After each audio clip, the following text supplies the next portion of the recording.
to pull the interior, pull the trunk, and I'm happy with what I see. So much original paint. Surface rest in the back. The driver's side has a hole and obviously the traditional heel pad.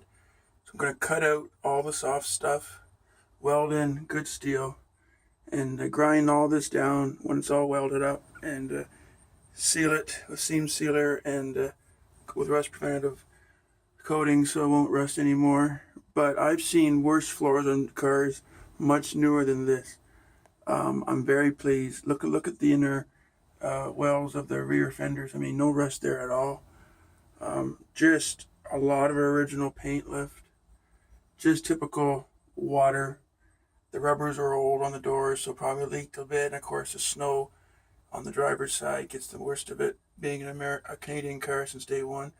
So I'm happy with what I see. It's a solid car. The trunk,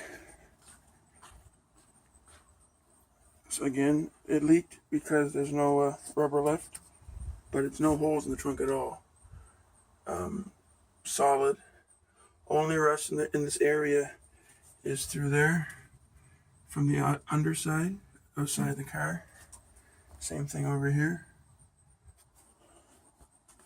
So I'm going to cut this piece out on both sides, metal form it, and weld a new piece in. Again, that's the worst of the whole car, those spots I just showed you. So I'm really happy with what I see, and it's going to keep going. So thanks for watching.